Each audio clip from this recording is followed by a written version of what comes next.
Auzubillahi minasyaitonirrajim. Bismillahirrahmanirrahim. Assalamualaikum warahmatullahi wabarakatuh. Alhamdulillahirabbil alamin wassalatu wassalamu ala asrofil anbiya wal mursalin sayyidina wa maulana Muhammadin wa ala alihi wa ashabihi ajmain. Alhamdulillahirabbil alamin. Puji dan syukur kehadirat Allah Subhanahu wa taala. Pada kesempatan sore hari ini Lentera Kolbu kembali hadir ke hadapan Anda. Dan salawat serta salam teriring kepada junjungan kita Nabi Muhammad SAW beserta sahabat, keluarga, dan para pengikutnya hingga akhir zaman. Pemirsa TVRI Bangka Belitung dimanapun Anda berada, pada Lentera Kolbu kesempatan sore hari ini kita akan mengangkat tema mengenai tafsir Jalalain mengenai Quran Surah Al-Fatihah. Tentu ini menjadi Quran Surah yang tidak asing lagi bagi kaum muslimin dimanapun Anda berada. Dan untuk membahas lebih lanjut mengenai tema kita pada Lentera Kolbu kali ini, kita telah kedatangan tamu yaitu Ustadz Dr. Rusdi Sulaiman MAG. Assalamualaikum Ustadz. Waalaikumsalam warahmatullahi wabarakatuh. Gimana kabar pada sore hari ini? Alhamdulillah sehat. Nah, aktivitasnya juga masih lancar nih Ustadz ya? Masih tetap rutinitas, tetap kita kerjakan. Oke. Dan langsung saja Ustadz, sebelum kita ke pembahasan kita mengenai tafsir surat Al-Fatihah ini Ustadz ya, mungkin banyak masyarakat yang belum kenal sebenarnya tafsir Jalalain ini, siapa sih pengarangnya, kemudian isinya itu tentang apa saja seperti itu Ustadz. Silakan. Ya, bismillahirrahmanirrahim. Assalamualaikum warahmatullahi wabarakatuh. Waalaikumsalam. Para pemirsa TVRI Bangka Belitung, di mana saja kalian berada, di Pangkal Pinang dan sekitarnya, khususnya di acara Lentera Kalbu pada sore hari ini. Ketika kita bicara tentang kitab tafsir Jalalain, artinya kitab tafsir ini dikarang oleh dua tokoh ya, dua ulama. Yang pertama Jalaluddin Al-Mahalli dan yang kedua adalah Jalaluddin As-Suyuti. Tentu tafsir yang dikarang oleh beliau ini tafsir sebanyak 30 juz, selain kitab-kitab tafsir yang lain. Mungkin selama ini kita hanya kenal dengan Al-Quran, Al-Quranul Karim, kitab suci umat Islam, kitab suci di mana kita berpijak dan bersandar kepadanya.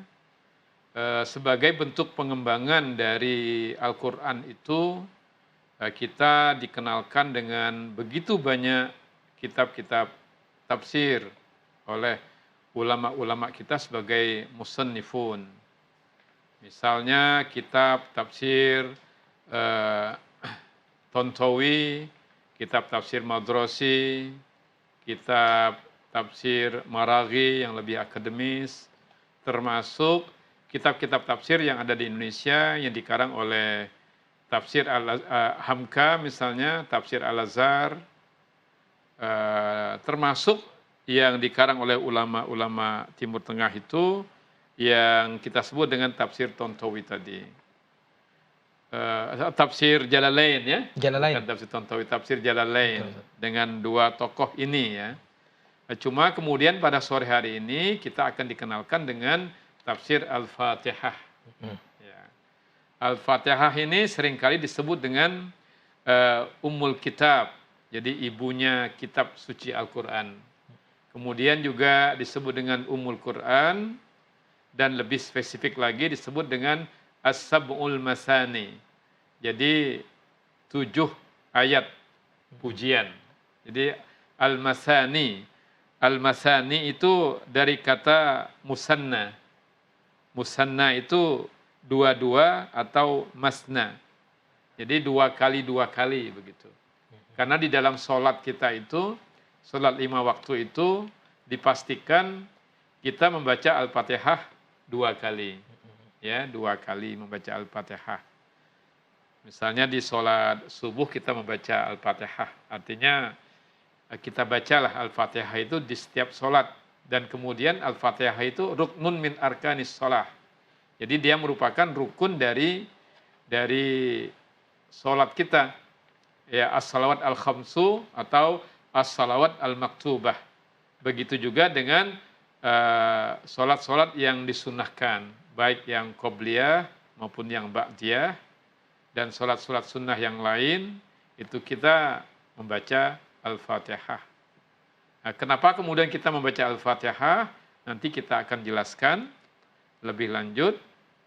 Karena Al-Fatihah ini terdiri dari tujuh ayat yang diawali dengan basmalah. Nah, basmalah itu singkatan dari Bismillahirrahmanirrahim. Nah, diakhiri dengan ayat yang terakhir. Ghairil maghdubi alaihim waladdallin. Amin. Nah, tentunya Al-Fatihah ini tidak hanya dibaca, tapi perlu kita dalami makna dan kandungan. Terlebih makna-makna filosofis yang ada di dalam surah Al-Fatihah. Tidak hanya sekedar membaca, maksud saya perlu ada pijakan-pijakan dasar. Misalnya yang pertama kita harus menguasai ilmu tajwid. Jadi kaidah yang paling mendasar bagaimana kita membaca Al-Fatihah dan surah-surah yang terkandung di dalam Al-Quran itu.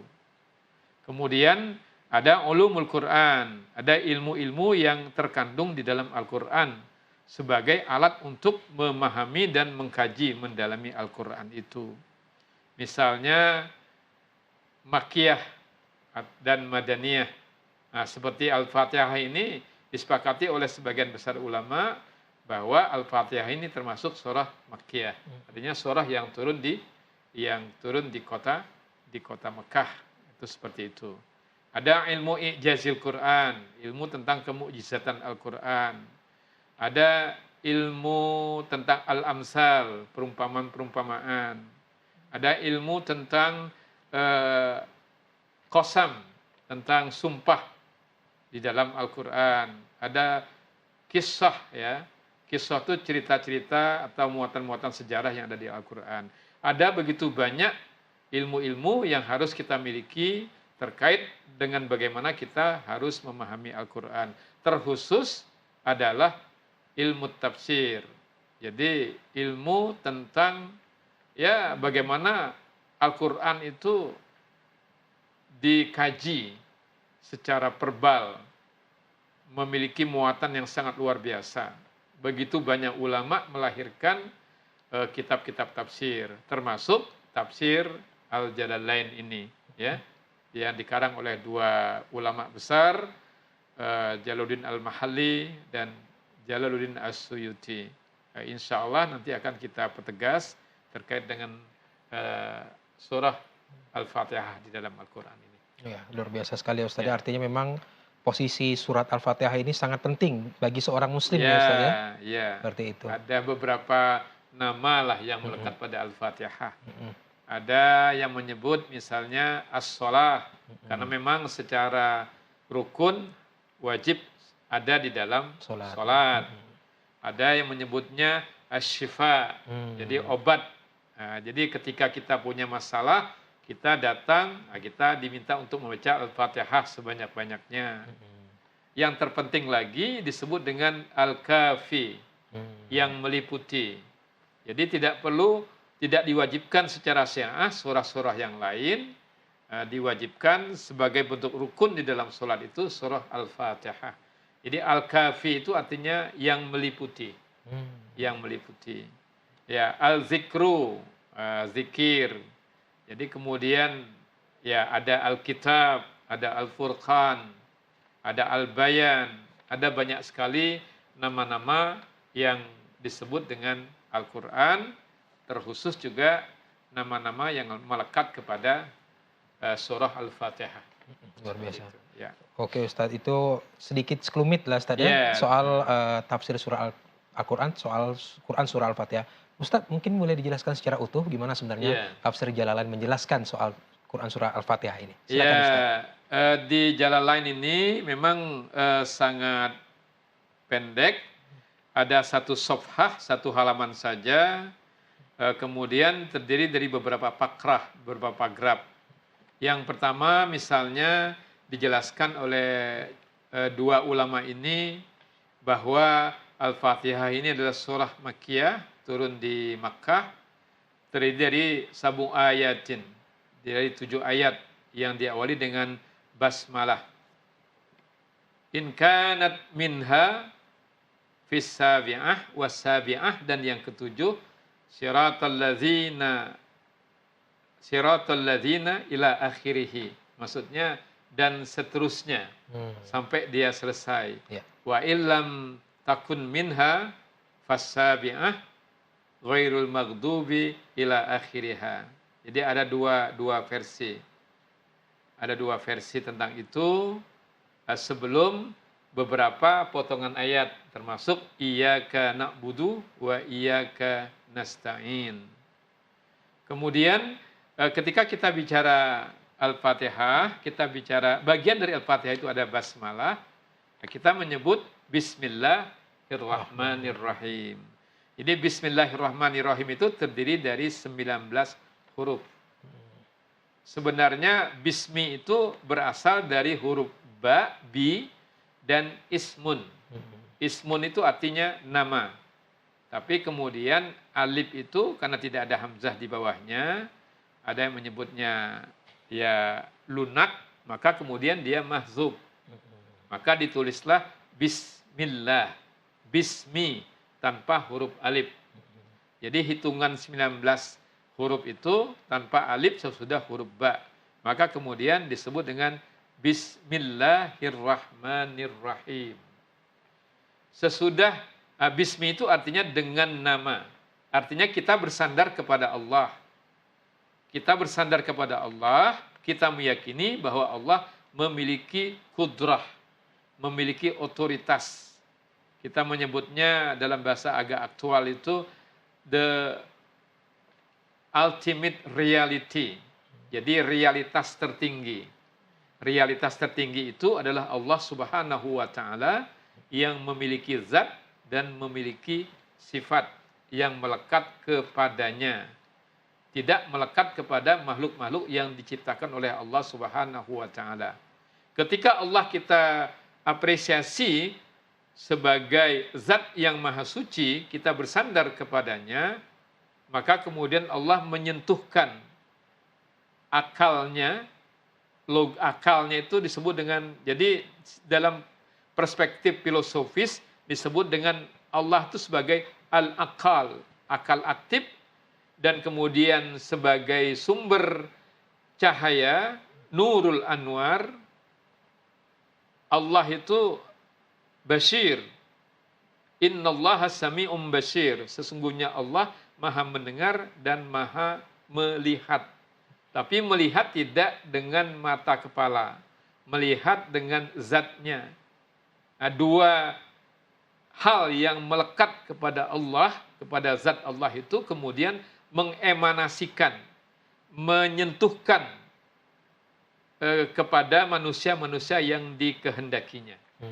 Maka disebutkan innaka la tahdi man ahbabta, sesungguhnya engkau tidak akan bisa memberi petunjuk kepada orang yang engkau cintai sekalipun, walakinnallaha yahdi may yasha, akan tetapi Allah memberikan hidayah kepada orang-orang yang dikehendakinya.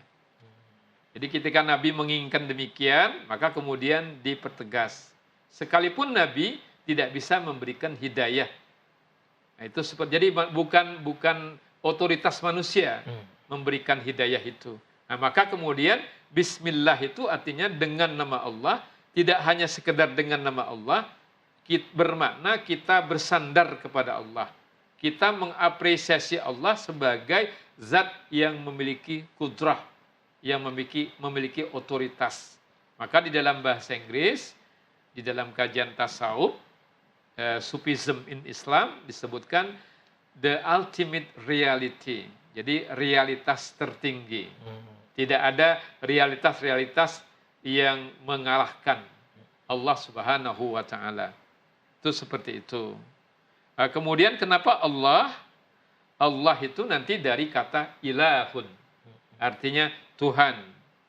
Kemudian dikurangi alif di belakangnya, misalnya menjadi lillah, semata-mata untuk Allah Subhanahu wa taala.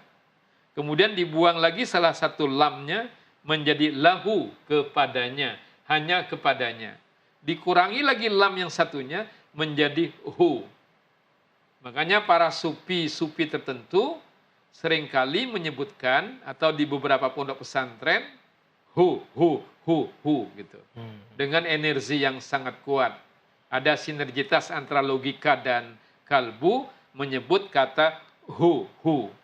Ada yang menyebut kata hu sebagai sebuah singkatan yang sangat dalam dan energinya kuat, singkatan dari ilahun, yang kemudian lengkap kalimatnya adalah Allah.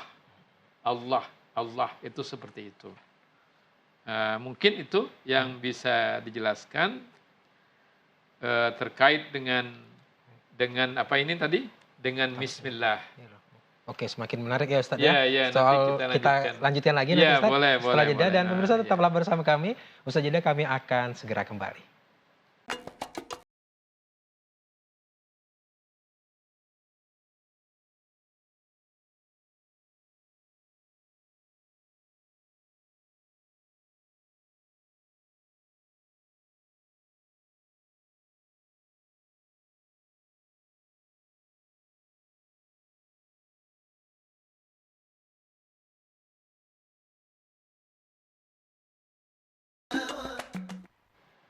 Terima kasih Anda masih bersama kami di acara Lentera Kolbu, dan bagi Anda yang baru saja bergabung di acara Lentera Kolbu pada sore hari ini, tema yang kami angkat adalah mengenai tafsir Jalalain Quran Surah Al-Fatihah bersama guru kita semua, Ustadz Dr. Rusdi Sulaiman MAG.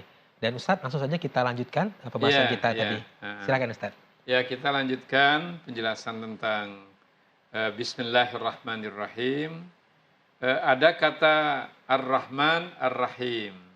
Jadi keduanya itu berasal dari kata dasar rahima. Rahima yarhamu, artinya mengasihi.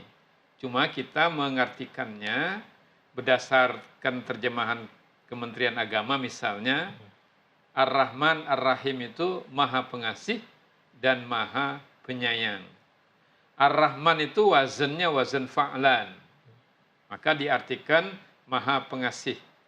Kemudian rahim itu wazannya wazan fa'il. Itu maha penyayang. Tinggal nanti senang dipanggil kasih, apa senang dipanggil yang, kan begitu. Nah, kalau kayaknya senang dipanggil yang. Gitu. Kalau senang dipanggil yang berarti maha penyayang itu lebih dalam. Jadi mubalaghahnya lebih dalam. Lebih balik ya, lebih dalam. Jadi Bismillahirrahmanirrahim, dengan nama Allah kita bersandar kepada Allah. Allah punya kudrah, Allah punya otoritas.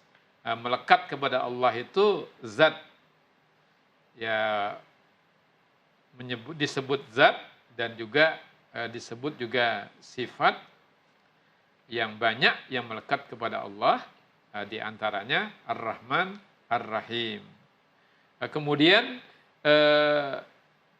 jadi ada juga orang menegaskan silaturahmi atau silaturrahim. Orang-orang pesantren biasanya senang menyebutnya silaturrahim. Karena ada nuansa spiritual yang cukup dalam kata Ar-Rahim itu. Kan seperti kandungan ibu itu kan, itu kan perut ibu mengandung itu disebut dengan rahim ya. Kenapa rahim? Karena begitu kuatnya kasih sayang ibu. Ridallah fi ridal walidain wa sukhtullah fi sukhtil walidain. Jadi derajat ibu itu, orang tua itu sedikit di bawah Allah gitu. Jadi kalau Allah ridha, ridho Allah itu tergantung dengan ridho orang tua. Sebaliknya, wasukhtuh. Jadi murkanya juga seperti itu. Jadi jangan hati-hati dengan orang tua yang sudah melahirkan kita ya, terutama ibu itu melahirkan kita ya. Ummuka kan begitu, ditegaskan 3 kali. Karena rahim tadi. Jadi Bismillahirrahmanirrahim. Ar-Rahim itu mubalaghahnya lebih dalam secara filosofis. Kemudian kalimat berikutnya, ayat berikutnya, Alhamdulillah. Di Jalaluddin, di tafsir Jalaluddin ini, dua syekh ini disebut alhamdulillah itu jumlah khabariyah. Jadi kalimat afirmatif. Jadi khabar, jadi berita, jadi pemberitaan.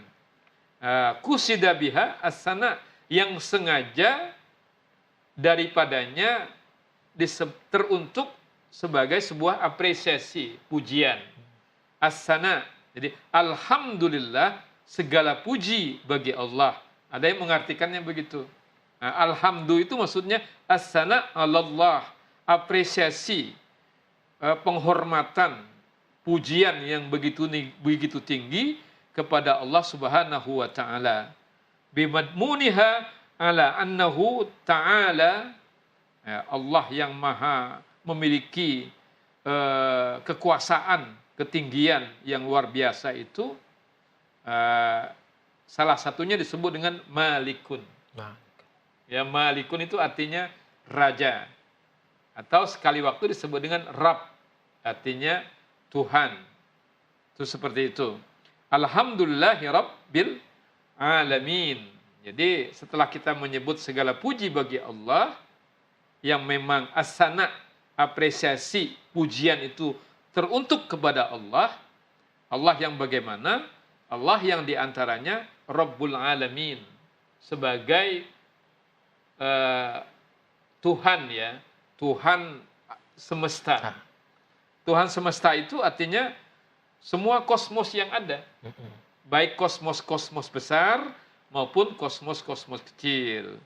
Minal ins, dari manusia-manusia, wal jin, dan juga para jin, wal malaikah, dan malaikat-malaikat, kemudian wal hayawanat, ya, wal hayawanat, dan hewan-hewan, termasuk hewan yang berkaki 4 misalnya, ya, yang melata, seluruh hewan-hewan yang ada.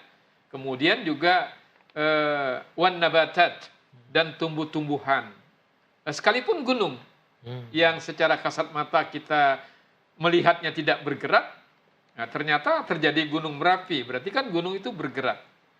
Artinya wal asjar, termasuk wal asjar, dan pohon-pohon itu, semuanya itu adalah hamba-hamba Allah, diciptakan oleh Allah, dan mereka semua menyembah Allah sesuai dengan kapasitasnya masing-masing.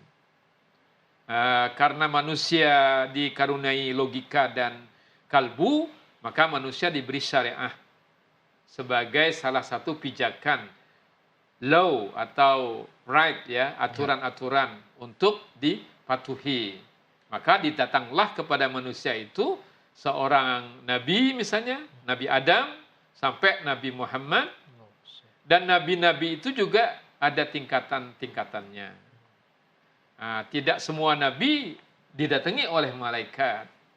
Misalnya di dalam kitab kitab Fi Alamil Ghuyub, ya, kitab metafisika yang dikarang oleh Ali Idrus Al-Butoni, kitab Tanqiyatul Qulub Fi Alamil Ghuyub, tentang pensucian jiwa, tentang alam-alam metafisik, itu ditegaskan oleh Ali Idrus Al-Butoni, malaikat Jibril itu turun kepada Nabi Adam isnai asara marrah, sebanyak 12 kali, ketika usia Nabi Adam itu alfusanah fil ardi. Berbeda dengan Nabi Muhammad, walaupun usianya 63, dijelaskan di dalam kitab itu arba' wa isrin alaf marrah. Nah, Jibril itu turun kepada Nabi Muhammad itu, ya, setiap hari bahkan lebih. Jadi kalau 24.000 kali dibagi 63 tahun usia Nabi, dikalilah misalnya dengan 365 hari di dalam setahun. Kalau dibagi-bagi, banyak sekali malaikat Jibril itu turun kepada Nabi Muhammad, sehingga muncullah Al-Quran, Al-Furqan itu kepada Nabi Muhammad. Ya, manusia sekelas nabi-nabi itu juga ada klasifikasinya.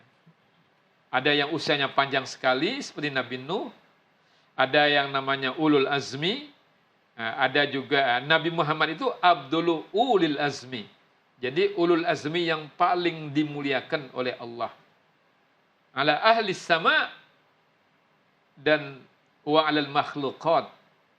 Jadi Allah memuliakan Nabi Muhammad itu, diberi fadilah itu atas semua penghuni langit-langit dan penghuni bumi. Maka kemudian makhluk-makhluk Allah itu selain manusia juga malaikat yang patuh dan tidak bermaksiat ketika siap melaksanakan perintah Allah Subhanahu wa taala. Termasuk minal jins yang namanya bermacam-macam.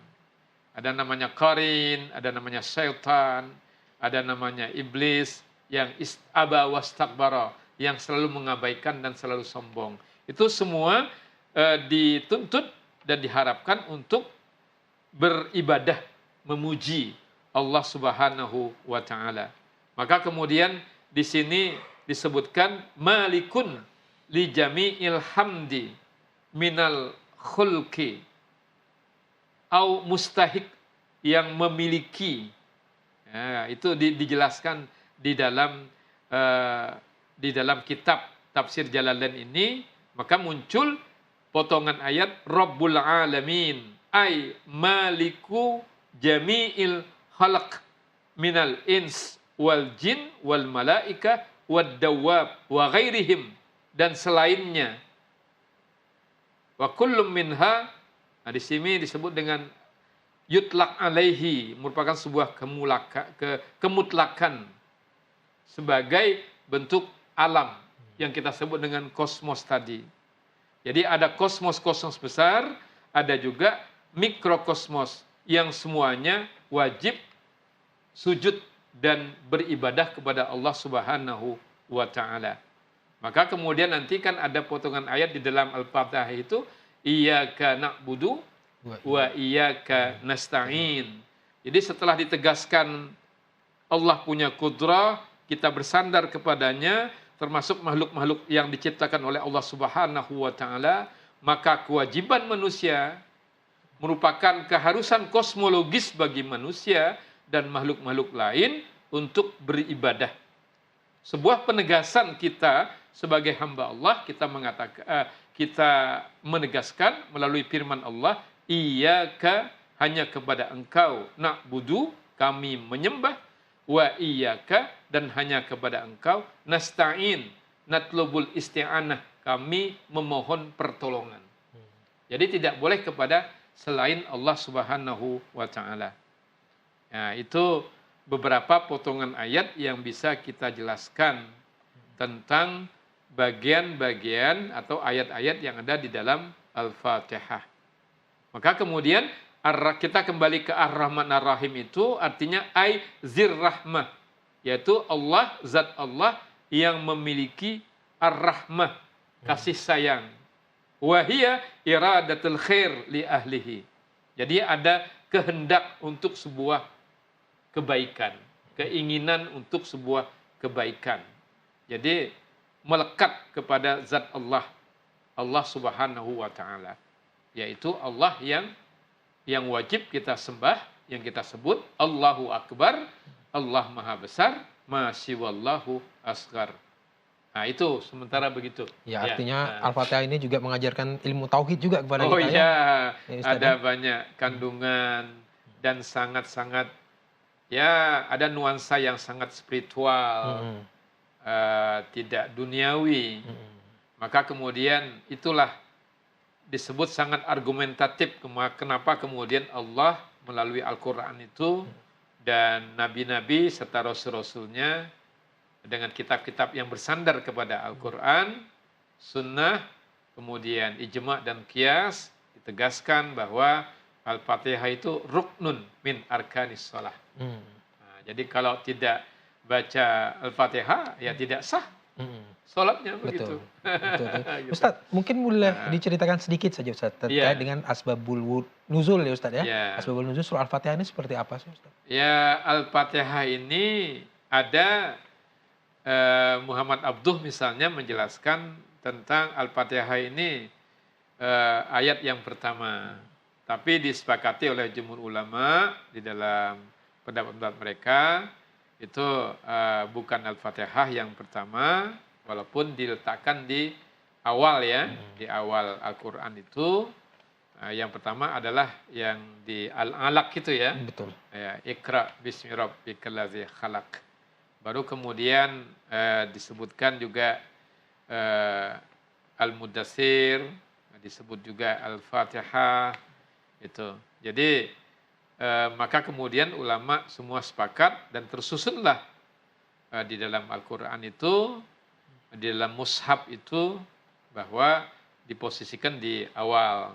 Terdiri dari 7 ayat. Jadi kalau di dalam numerik Al-Qur'an, kita ini kalau belajar Al-Qur'an itu kan selalu saja verbal. Kita lakukan. Kadang-kadang walaupun kita lakukan juga kadang-kadang kurang pas dengan kaidah tajwidnya itu. Hanya suara melakukan aja bagus, tapi kaidahnya kadang-kadang kurang benar, panjang pendeknya juga tidak benar. Mana tebal, mana yang ikhfa, mana yang izhar, mana yang idgham. Apakah idgham mimi atau dan sebagainya, atau bi gunnah, bila gunnah, atau ada mad arid lisukun dan sebagainya, itu kadang-kadang kita kurang tepat. Hal-hal yang sifatnya verbal itu melahirkan begitu banyak ilmu, kitab-kitab termasuk kitab tafsir, tapi ada ilmu yang terkait dengan Al-Qur'an itu disebut dengan ya matematika Al-Qur'an. Itu numerik. Kalau dalam perspektif numerik, Al-Fatihah itu 7 ayat, kemudian di sebelah kiri itu kan ada alif lam mim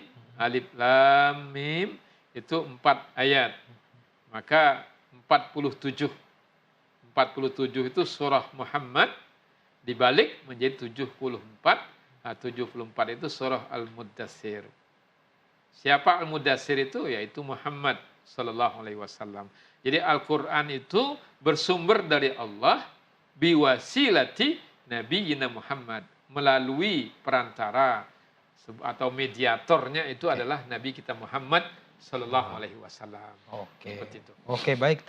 Ustadz, kita masih akan lanjut ke segmen selanjutnya dengan ada beberapa pertanyaan ini yang sudah kami susun.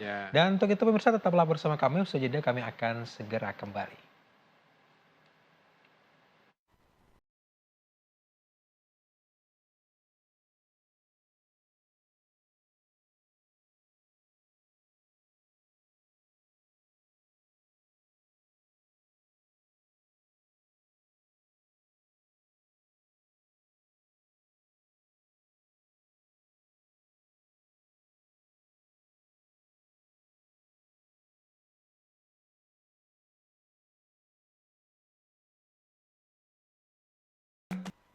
Terima kasih Anda masih bersama kami di acara Lentera Kolbu, dan tema kita pada Lentera Kolbu sore hari ini membahas mengenai tafsir Jalalain, membahas tentang Quran Surah Al-Fatihah bersama guru kita semua yaitu Ustadz Dr. Rusdi Sulaiman MAG. Ustadz, kita ini di sesi tanya jawab nih Ustadz. Ada beberapa pertanyaan mungkin bisa dijawab oleh Ustadz Rusdi. Ini yang pertama adalah bagaimana surat Al-Fatihah membimbing kita dalam menjalani kehidupan dengan penuh kesadaran dan kebaikan serta keberkahan. Ustaz.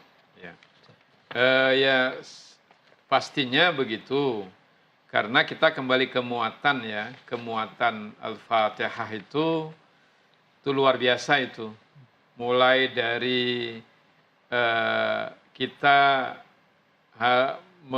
menghambakan diri kita kepada Allah dalam segala hal. Ketika kita mengambil gelas untuk minum pun kita akan membaca Bismillahirrahmanirrahim. Artinya sebagai kita menyadari bahwa kita sangat limited, kita sangat terbatas, kita memiliki kelemahan, kita memiliki ya keterbatasan, kedangkalan, kita sangat dhaif. Maka kemudian kita bersandar kepada Allah. Jadi membaca basmalah itu tidak hanya sekedar membaca, tapi kita dengan kekuatan rasa, ya kedalaman kalbu kita dan kekuatan logika kita yang kadang-kadang kita juga sangat terlalu rasional ya, terlalu pragmatis. Maka kita perlu bersandar kepada Allah.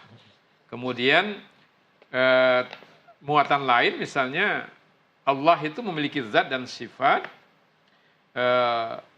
dengan sifat-sifat yang melekat kepada Allah, tentunya disentuhkan kepada kita selaku manusia. Singkat kata di dalam basmalah itu kan ada Ar-Rahman Ar-Rahim.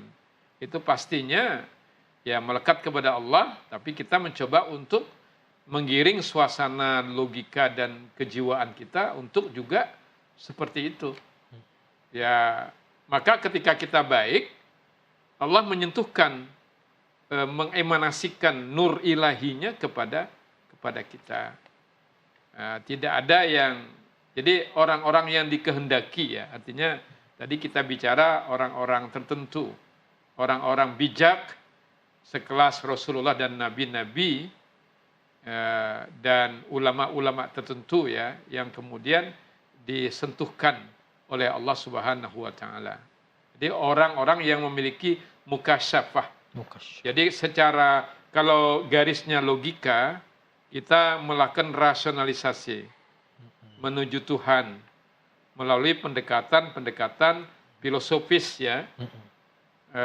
Ada beberapa metode-metode yang kita sebut dengan epistemologi, mulai dari epistemologi ya falsafi, kemudian bayani yang paling rendah, epistemologi falsafi, dan yang tertinggi adalah epistemologi irfani, burhani, kemudian irfani. Irfani itu lebih bersifat intuitif. Jadi hubungannya dengan karamah, dengan wahyu, dengan ilham. Jadi kekuatan intuisi manusia itu, kemudian bagaimana kemudian manusia-manusia tertentu itu mampu bermukasyafah, berusaha untuk membuka tabir Tuhan, sehingga mereka mendapat hidayah dari Allah Subhanahu wa taala. Jadi kalau Allah itu menerima, memberikan hidayah, berarti maksub. Jadi sitar Allah itu, tabir Allah itu terbuka bagi orang-orang tertentu. Maka fastabiqul khairat, marilah kita berlomba-lomba untuk berbuat baik, wasari'u ila magfiratillah, dan bergegas-gegaslah, bercepat-cepatlah untuk memohon ampun kepada Allah Subhanahu wa taala. Jadi sekaya-kaya kita, ya kita harus bersandar. Jangan bersandar ketika miskin saja. Ketika tidak berpunya, kita bersandar. Ketika kita ya miskin, kita bersandar. Ketika kita ditinggal orang-orang yang kita kasihani, kita bersandar. Ketika kita sedih, kita bersandar. Jadi ya fisir wal alan kan, di dalam apa kesepian dan secara terang-terangan bersedekah pun juga harus seperti itu ya. Tidak juga ketika kita banyak duit, ketika kita fisarra'i wadharra, ketika dalam kesempitan pun kita berusaha untuk memberikan kepada orang yang lebih rendah daripada kita. Jadi banyak sekali muatan-muatan yang ada di dalam Al-Fatihah ini yang diperuntukkan kepada manusia sebagai makhluk hidup, ciptaan Allah, abad ya. Wallahul khaliqul ma'bud. Allah adalah zat yang maha menciptakan dan wajib kita sembah. Wa nahnu na'buduhu, dan kita menyembah Allah. Oke. Iyyaka na'budu wa iyyaka nasta'in. Itu seperti itu. Oke.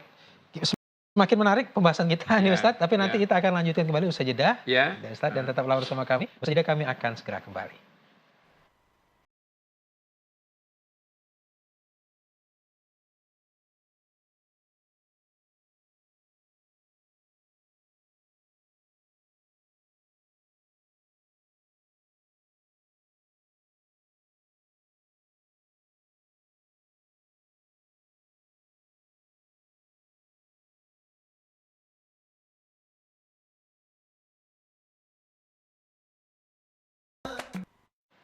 Terima kasih Anda masih bersama kami di acara Lentera Kolbu. Kita lanjutkan kembali pembahasan kita pada sore hari ini, dan sayang sekali Ustadz, sebenarnya semakin menarik pembahasan kita, tapi karena keterbatasan waktu kita sudah berada di penghujung segmen ini Ustadz. Mungkin Ustadz bisa menyampaikan sedikit yang masih ingin disampaikan dan penutup ini Ustadz. Silakan. Ya, para pemirsa TPRI di Pangkal Pinang dan sekitarnya, mudah-mudahan kita sehat selalu. Ada sedikit hal tadi yang belum kita jelaskan. Ya, sebenarnya kalau kita belajar tafsir, apalagi tentang Al-Fatihah itu memerlukan waktu yang cukup panjang dan perlu bekal bahasa Arab yang kuat misalnya. Sedikit tadi yang kita jelaskan, potongan ayat Maliki Yaumiddin. Nah, di tafsir Jalalain dijelaskan Yaumuddin ini dijelaskan dengan al-jaza. Jadi hari pembalasan. Atau disebut dengan wa huwa yaumul qiyamah. Jadi hari kiamat. Nah, hari kiamat itu hari di mana benda-benda bumi itu diterbangkan. Itu diterbangkan yaumul qiyamah itu disebut dengan al-qari'ah. Nah, jadi yaumul qiyamah itu dibangkitkan ya. Dibangkitkan oleh Allah di hari kebangkitan nanti atau yaumul ba'ats. Maka kemudian bisa kita beri beberapa kata-kata lain, misalnya selain yaumul jaza, ada yaumul zilzalah. Jadi bumi digoncangkan. Atau ada surah Al-Haqqah. Nah, jadi Al-Haqqah itu juga nama hari kiamat, diperuntukkan kepada kaum Ad dan kaum Samud yang mendustakan Al-Qari'ah, hari kiamat tadi.